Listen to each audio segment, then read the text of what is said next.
Mamlaka nchini Kenya na Tanzania zimechukua tahadhari kukabiliana na tishio la maandamano.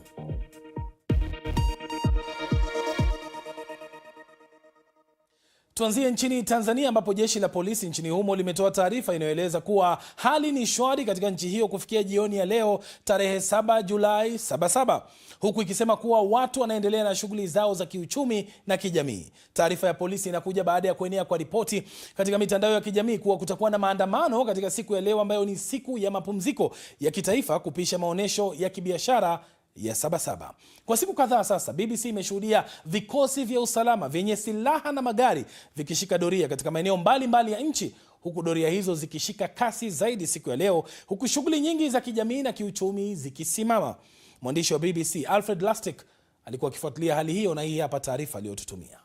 Ikiwa ni miongoni mwa maeneo yenye shughuli nyingi za kibiashara, watu wakiingia na wengine wakitoka, stendi kuu ya mabasi ya Magufuli jijini Dar es Salaam leo imeonekana tulivu kuliko ilivyo kawaida. Hali hiyo imejiri wakati ulinzi ukiwa umeimarishwa katika maeneo mbalimbali ya jiji, huku maafisa wa polisi na vyombo vingine vya usalama wakifanya doria. Hatua hiyo inafuatia wito wa maandamano uliotolewa na baadhi ya wanaharakati kupitia mitandao ya kijamii wakitaka mabadiliko na uwajibikaji zaidi kutoka kwa serikali. Hata hivyo, hakuna vizuizi vya barabara vilivyoonekana na wananchi wameendelea na shughuli zao za kawaida, ingawa idadi ya watu na magari barabarani inaonekana kuwa ndogo kuliko ilivyozoeleka. Wakati huo huo, jeshi la polisi Tanzania limesema hali ya usalama nchini inaendelea kuwa shwari. Tunaendelea kuhakikishia wananchi kwamba kwa ushirikiano na vyombo vingine vya ulinzi na usalama tutaendelea kuimarisha ulinzi na usalama wakati wote. Awali leo jijini Dodoma, maeneo ambayo mara nyingi huwa na shughuli nyingi yalionekana kuwa na utulivu zaidi, hali iliyowafanya baadhi ya wakazi na wafanyabiashara kuendelea kufuatilia kwa karibu mwenendo wa siku. Hatujatarajia hali kwa hivi. Tulitarajia leo kutakuwa na fujo, lakini hakuna fujo. Mpaka sasa hivi kitu cha tofauti labda niseme tu ni hofu kwa ajili ya Watanzania, jinsi hizi skendo zilivyokuwa zinavuma na uhofu wa watu. Asilimia kubwa wafanyabiashara wengi leo tuseme hawajafungua, na waliowahi kufungua, waliokuja kufungua wamechelewa sana. Hali ya mji ni shwari na hakuna sehemu yoyote ambako kumeripotiwa kuwepo kwa mkusanyiko wa watu wanaokusudia kufanya vurugu au kufanya maandamano yasiyo halali. Kadiri muda ulivyokwenda, shughuli mbalimbali za kijamii na kiuchumi ziliendelea katika maeneo tofauti ya mji. Hivyo ndivyo hali ilivyokuwa nchini Tanzania. Lakini vipi nchini Kenya? Polisi wanasema kwamba wamewakamata waandamanaji 10 jijini Nairobi wakati wa maadhimisho ya Sabasaba mwaka huu, huku maafisa wa polisi wakishika doria kote jijini Nairobi. Waandaaji wa maandamano hayo walikuwa wamesisitiza kwamba waliwaarifu polisi na kwamba wangeelekea bungeni kuwasilisha malalamishi yao.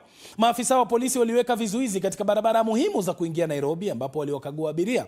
Wengine walishika doria katika sehemu za katikati mwa jiji, jukumu lao kuu likiwa kufuatilia mienendo ya watu na kuzuia waandamanaji kukusanyika. Operesheni ya usalama pia ilienea hadi kwenye maeneo ya majengo ya kimkakati ya serikali, huku biashara nyingi na hata shule zikisalia kufungwa. Nchini Kenya, Sabasaba kwa kawaida kuadhimisha maandamano ya kihistoria ya miaka ya 90 ya kuunga mkono demokrasia ambayo yalishinikiza serikali kukomesha mfumo wa chama kimoja. Katika miaka ya hivi karibuni, siku hii pia imeadhimishwa kwa maandamano kuhusu utawala na masuala ya kiuchumi. Sasa ili kufahamu zaidi maana ya siku hii, mwandishi wa BBC Asha Juma amezungumza na Francis Awino, ni kiongozi wa vuguvugu la Mtetezi linalotetea haki za raia, uchumi na uwajibikaji, pamoja na vijana Nyanjom Joshua na Brenda Chepkoech. Matatizo ni mengi. Tatizo la kwanza ni kusoma sana, pia na hakuna ajira. Tatizo ya pili, kuna hiyo kushikashikwa na polisi, kuvioletiwa bila kuelewa kitu unafanya. Tatizo la tatu na ni la maana, wiki ambayo imeisha tulifanya maandamano ya commemoration ile ya 25th, na vijana wenye tulikuwa tunapambana nao, wengine walishikwa na wakapelekwa kwa manyumba ambayo hawakuelewa. So hayo pia tunalilia na tutazidi kulia hadi serikali iweze kufuata sheria na serikali iweze kufuata katiba. Swali nyingine watu wanauliza kwa nini tunapeleka petition pale bungeni. Ni kwa sababu saa zenye tunachagua hawa bunge, huwa tunawachagua ndio watu represent. Saa hizi tumefanya research ya kutosha na kuona zile vifo zenye zimepatikana kwa hii regime ya President William Ruto, wale watu ambao wamekidnapiwa wote na ni kwa sababu gani, wale watu ambao wamepigwa ni kwa sababu gani. Na ndio maana sasa tunataka tuende pale bungeni tulilia wabunge waweze kuangalia venye wanaweza lainisha hii njia ya polisi, ndio polisi waweze kufuata sheria. Brenda, kama msichana na unayewakilisha Gen Z, ni changamoto gani mnazokabiliana nazo kwa sasa? Jinsi ambavyo mapolisi wanatuhandle kama protesters when we are tukiprotest peacefully.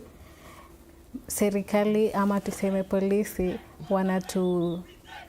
wanafanya vibaya, wanatu mistreat, wanatupiga, then wana abduct watu wengine. Hiyo si kitu mzuri.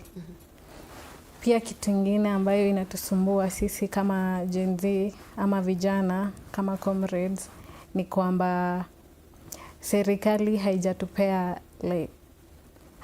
hatujapata ile certainty ya kwamba tukimaliza shule tunaweza enda kupata kazi. Hali ya kiuchumi wewe kama kijana wa kiume imeathiri vipi maisha yako binafsi?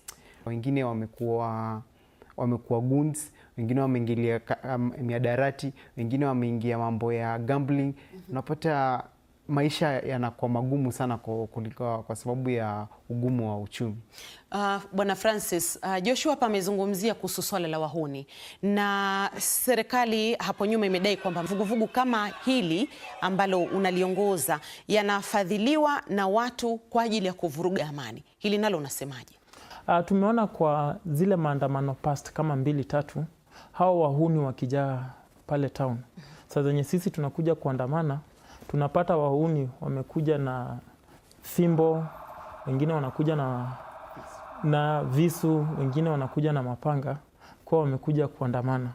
Lakini ukifanya uchunguzi unapata kuna mtu mmoja mwenye yuko kwa serikali mwenye alikuwa ameleta hao vijana ama hao goons wakuje waharibu maandamano. Siku ya Sabasaba leo ungependa ikumbukwe vipi? Napenda ikumbukwe kwamba enzi ambayo wazazi wetu ama tuseme kina babu zetu waliandamana, Sabasaba za kitambo zikumbukwe mili zao. Pia wanafunzi walioaga dunia katika protest za miaka zilizopita wakumbukwe, na pia serikali isikize milio yetu kama vijana. Kitu ya pili ambao ningefurahi sana nikisikia kama kijana kuona wale waathiriwa